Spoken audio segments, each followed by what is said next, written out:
pemirsa podcast SMA Negeri 1 Luar, berjumpa lagi dengan saya Vina di sini. Dan di hari ini kita sedang mengadakan launching SSK, yaitu Sekolah Siaga Kependudukan. Dan di hari ini kita bersama dengan narasumber kita, yaitu Ibu DRA Endah Aruming Tias, Pengawas Cabang Dinas Pendidikan 8. Selamat siang, Bu. Selamat siang. Assalamualaikum warahmatullahi wabarakatuh. Waalaikumsalam warahmatullahi wabarakatuh. Bu Endah sudah berkunjung ke berapa sekolah yang sudah launching SSK, Bu? Ya, untuk yang SSK di wilayah Kabupaten Magelang, khususnya untuk jenjang SMA, itu kan ada 3. Di angkatan pertama dulu yaitu SMA Kota Mungkit, kemudian yang di angkatan 2 ini adalah di SMA Negeri Luar dan SMA Negeri Gerabak 2, ya, atau SMA Negeri 2 Gerabak, ya, seperti itu. Nah, di SMA Luar ini kan memang launching hari ini, sementara untuk yang SMA Negeri Kota Mungkit sudah 1 tahun yang lalu, sehingga kita memang dalam hal ini di SMA Negeri Luar ini merupakan pengimbasan dari SMA Negeri Kota Mungkit. Jadi ada 3 sekolah di Kabupaten Magelang untuk tingkatan SMA, ya, seperti itu. Berarti kita yang ke berapa, Bu? Ini angkatan yang kedua angkatan untuk SMA. yang kedua, iya. Betul. Terus untuk kenapa sih, Bu, kalau yang namanya dinas sosial itu kan biasanya yang namanya kependudukan itu berhubungan dengan posyandu itu ya, Bu, ya. Posyandu, terus ada BLT, terus imunisasi, terus ada penyuluhan KB. Tapi kenapa untuk kali ini itu masuk ke sekolah, Ibu? Bagaimana? Kenapa?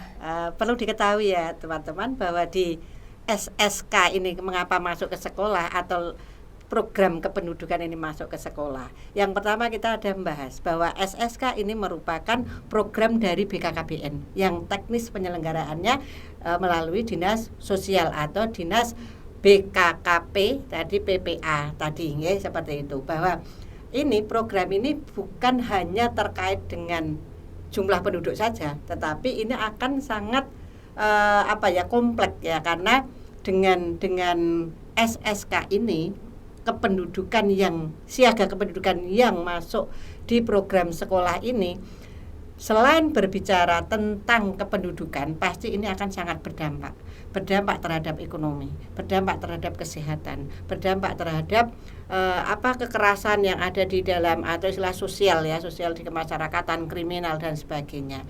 Mengapa ini masuk ke sekolah untuk program SSK ini? Yaitu memberikan pendidikan tentang siaga kependudukan yang itu akan terintegrasi di semua mata pelajaran. Maka siapa subjeknya yang harus melakukan nantinya adalah semua siswa. Semua siswa mendapat pembinaan, pendidikan, pengarahan tentang siaga kependudukan. Apa saja di dalam hal itu? Selain kita melihat bahwa siswa, apalagi tingkat SMA, remaja-remaja ini, yang nantinya bahwa remaja ini terutama perempuan akan menjadi ibu yang akan melahirkan generasi-generasi penerus nantinya. Diharapkan generasi penerus yang dilahirkan para ibu itu nanti, maka kita menyiapkan ibu yang sehat biar melahirkan generasi atau generasi yang sehat, anak yang tidak stunting tadi, ya, tidak stunting. Begitu pula berbicara tentang SSK ini juga menyiapkan anak-anak bahwa jangan melakukan pernikahan yang masih sangat muda, karena itu sangat berbahaya bagi kesehatan, baik kesehatan secara fisik maupun itu akan berpengaruh pada tadi tingkat perceraian yang semakin tinggi, kekerasan dalam keluarga, bahkan nanti tindakan-tindakan kriminalitas. Karena apa? Karena pada dasarnya belum siap. Maka sekolah di sini dengan SSK ini satu keberuntungan karena akan mendapat intervensi dari dinas sosial untuk pendidikan menyiapkan anak-anak yang bisa berkarya terlebih dahulu, yang kemudian nanti bisa menyiapkan untuk pernikahannya yang sudah pada usia yang seharusnya sesuai dengan program pemerintah, aturan pemerintah bahwa perempuan paling tidak berusia 20 tahun baru boleh menikah. Anak-anak yang SMA ini kan baru 17-18. Jangan sampai mereka putus sekolah gara-gara menikah muda. Jangan sampai mereka akan berkarya berprestasi terkendala karena harus menikah muda. Seperti itu kira-kira ya yang bisa kami sampaikan. Oh iya, berarti untuk SSK ini tujuannya untuk mempersiapkan anak muda untuk nantinya kalau misalnya mereka menjadi seorang ibu. Ini termasuk bapak juga nggak, Bu? Betul. Oh, bapak juga ya. Betul. Bapaknya juga bapak yang harus tahu. Jadi Iya. sekarang bapak ini harus siaga juga menjaga istrinya. Sudah siap menjadi bapak, harus siap bertanggung jawab terhadap keluarganya, terhadap istri maupun terhadap anak, kan seperti itu. Nah, sang suami itu kan harus siaga tadi ya, Mbak, tadi bahwa istrinya hamil misalnya, maka suami harus siaga memperhatikan apanya, memperhatikan makanan yang bergizinya dong, biar anak-anaknya nanti generasinya juga anak generasi yang sehat, yang cerdas, kan seperti itu. Berarti kalau untuk anak muda sekarang ini kan kalau mau misalnya jadi ibu kan masih lama ya, Bu? Ya, Ya, ini betul. kira-kira apa yang harus mereka lakukan dalam mendukung program SSK ini, Bu? Oke, jadi di SSK ini apa yang harus dilakukan oleh para siswa terutama ya. Yang pertama adalah siswa itu paham betul, paham tentang apa tadi program-program pemerintah tentang jumlah penduduk. Mengapa jumlah penduduk di Indonesia ini juga meningkat, gitu kan?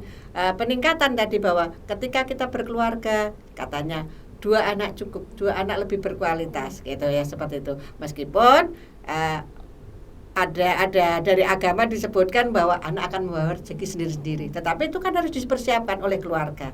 Nah, selain itu anak remaja, anak-anak SMA harus paham bahwa saya calon seorang ibu, bahwa saya calon seorang bapak, maka saya harus tahu tentang pendidikan kesehatan. Saya harus tahu tentang bagaimana mengatur keluarga itu sendiri, bagaimana saya mendidik anak, dan bagaimana kami bisa menjadi keluarga yang bahagia, yang sehat tadi yang pastinya. Dan di sini juga anak-anak yang ketiga adalah bagaimana bahwa anak itu nanti ketika menjadi keluarga itu bukan hanya tanggung jawab ibu, itu bukan hanya tanggung jawab ayah, tapi itu tanggung jawab secara bersama. Bagaimana mendidik anak secara bersama. Nah, ketika sang suami atau sang ayah belum bisa mencukupi secara lahirnya, misalnya finansial katakanlah, maka sang istri inilah yang harus bisa menopang mendukungnya. Maka calon ibu tidak hanya sekedar menjadi, kalau dulu orang tua itu bisa melahirkan anak, bisa berhias, bisa melayani suami di kasur, itu tidak hanya itu, tetapi bagaimana bisa menopang ekonominya juga itu. Oke. Terakhir nih, Bu, bagaimana harapan untuk SK-nya kalau di SMA Negeri 1 Nguler? Bagaimana harapan Ibu sebagai seorang pengawas di cabang Dinas Pendidikan 8? Apa harapannya untuk sekolah kami, Bu? Oke, SMA Nguler itu memang luar biasa.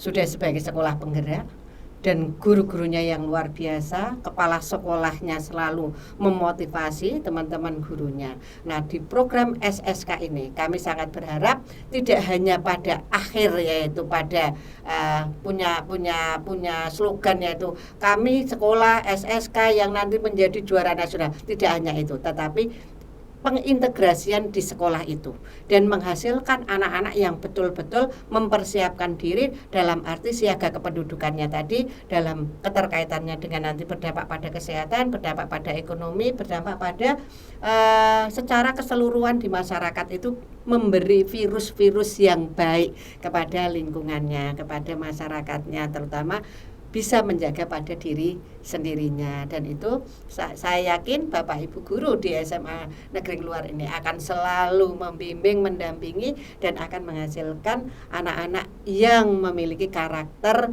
tentang siaga kependudukan gitu. Terima kasih Ibu untuk waktunya Ibu, dan juga terima kasih sudah menebarkan virus-virus tadi virus-virus kebaikan untuk SMA Negeri 1 Luar. Dan semoga kita semua semakin sadar tentang kependudukan, baik itu Bapak Ibu guru dan juga siswa semua. Sekian podcast kali ini bersama saya dengan Vina dan juga Bu Indah. Sekian, sampai jumpa di podcast selanjutnya.